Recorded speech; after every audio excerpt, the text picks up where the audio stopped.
Tila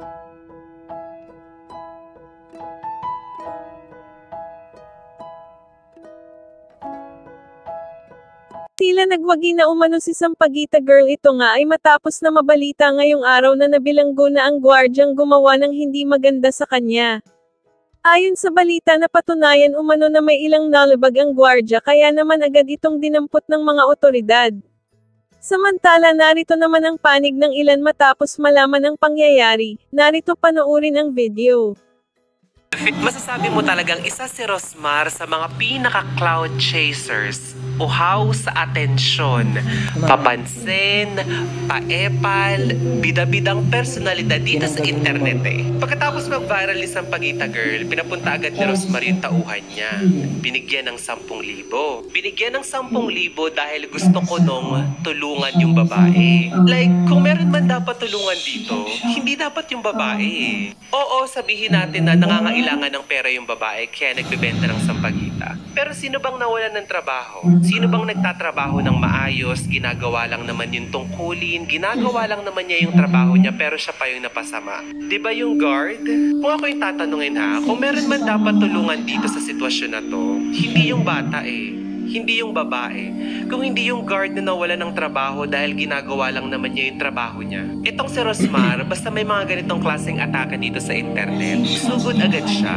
Parang yung kay Diwata, na nung time nung kasagsagan ng kasikatan ni Diwata, isang may telekinesis baby kasama niya pala. Binigyan niya ng endorsement, binigyan niya ng bahay, binigyan niya ng kotse. Hindi ko sinasabing hindi totoo. Pero, asa na yun? May nakikita ba kayo?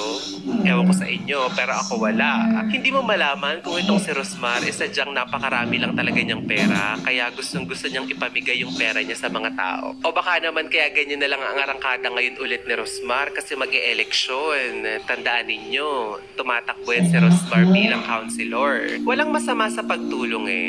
Pero sana, kung tutulong ka, yung taong lubos na nangangailangan talaga, yung dapat mong tulungan.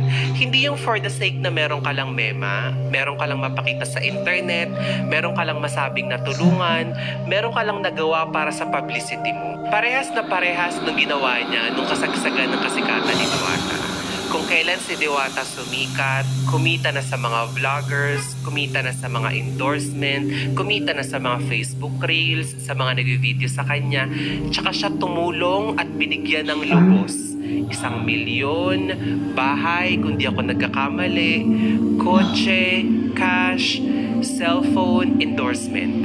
Kung yung mga tinulong mo kay Diwata, tinulong mo na lang talaga sa mga taong lubos na nangangailangan, sa mga taong talagang nangangailangan ng pera ng mga panahong yun, di sana makatotohanan pa. Pero hindi ang ginawa niya noon, sumali siya sa clout, sumali siya sa kasikatan ni Diwata. Binigyan niya ng pera na kung ano-anong tulong, para syempre mabango siya, maingay yung pangalan niya. Hindi rin naman natin siya masisisi kasi pera niya din naman. Pero ang sa akin lang, at alam kong sa inyo rin, kung talagang totoong tulong, sana yung tulong binibigay sa mga taong lubos na nangangailangan. Hindi yung tutulong, pero for cloud lang naman. Napanood ko yung video ni Ma'am Ki kay Buba about kay Manong Guard, yung update kay Manong Guard, and I'm so thankful na may gumawa ng ganong video and may nag-reach out sa kanya.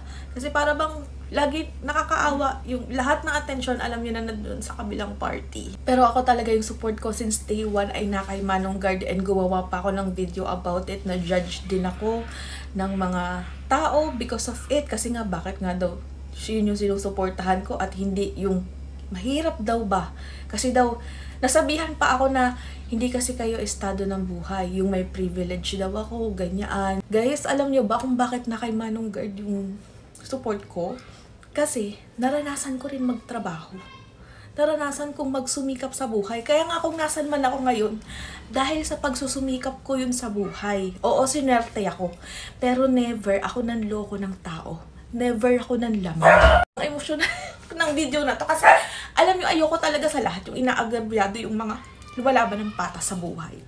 alam niyo yung every time na papasok ako sa mall, restaurant, ganyan, kapag mag-greet ako ng ibang mga workers ba, na hindi naman ganoon kalaki yung sahod kumpara sa mga office workers, kumbaga, no? I always greet them with smile. And then, ang laking bagay na yung nire-respeto natin sila, yung binibigay natin yung respect na, for example, ma'am, pwede mong paki-open yung bag nyo, ganyan, hayaan nyo silang kalkalin, hayaan nyo sila na gawin yung trabaho nila. Napakalaking bagay na yun kasi hindi malalaki yung sahod ng mga yan. Pagod na pagod pa. Nakatayo buong araw. And yung hindi mo sila peperwisyuhin, napakalaking bagay na yun sa kanila. Huwag ka nang dumagdag sa pagod nila, kumbaga. Smile ka na lang para gumanda din yung mood nila. May mali si Kuya Guard, may mali din yung kabila. Pero bakit parang na-crucify yung guard? Nawalan siya ng trabaho, ang laki nang nawala sa kanya eh. 2 decades na siya na nag-work sa SM. So, itong information na to ay nakuha ko kay Ma'am Kikay. Tapos, meron siyang nanay niya na may sakit and nagme-maintenance na. Siya yung nagpo-provide ng pang-maintenance nun. Then, meron siyang 4 doon na pamangkin na sa kanya rin umaasa ng pag-aaral. Inalis siya ng SM, binan siya sa lahat ng SM, and then, inalis din siya sa agency niya. Nang ganun-ganun lang. Ngayon, super depressed daw si Manong Guard. Tapos, hindi niya rin masabi sa nanay niya. Oh, teka lang, sakit. Hindi niya rin masabi sa nanay niya na ganun. Wala nang pantustos. Diba? Alam niyo yun, grabe kasi yung perwisyo. Super emotional ko talaga sa ganun, sa mga lumalaban ng patas. Kasi hello, hindi naman namamalimos yan. Hindi nanghihingi yan. Nagtatrabaho yan ng maayos. Like, hindi yan 8 hours nagtatrabaho. Minsan, may OT pa yan, di ba? Higit pa sa 8 hours yan nagtatrabaho. Wisit, napaka-emotional. Feeling kong didelete ko tong video na to. Pero gusto ko lang, ayun, ilabas yung emosyon na nararamdaman ko. Kasi parang... Kakatapos ko lang pong makipag-usap at nag-reach out po ako doon sa initial family member ni Manong Guard. Okay,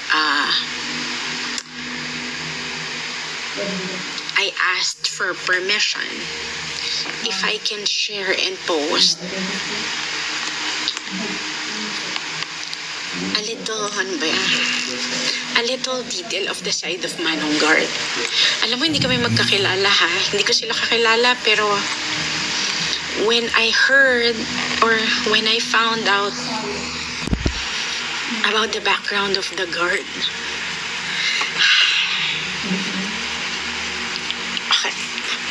okay. Si Manong Guard, taga Mindanao. Okay, taga Mindanao.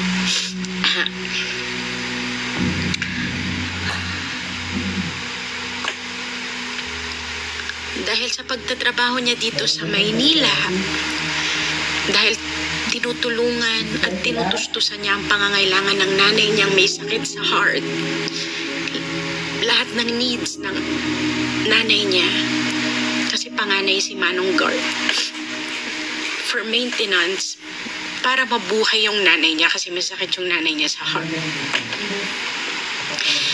Dahil sa pagsisipag ni Manong na nag-work siya sa mall na ito for 2 decades already.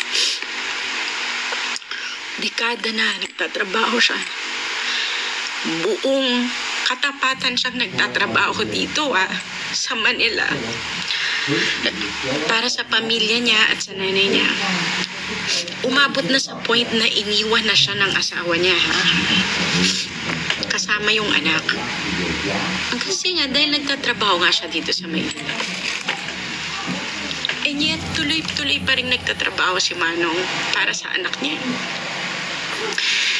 At meron pa siyang tinutustusan na 4 pa sa pamilya niya. Na 4 na pamangkin niya, na lahat yon umaasa sa kanya, yung 4 na pamangkin niya. Dahil walang ibang aasahan yung 4 na pamangkin niya. Ngayon, nawalan siya ng trabaho. Sinisanti pa siya nung agency niya. Hindi niya ngayon masabi sa nanay niya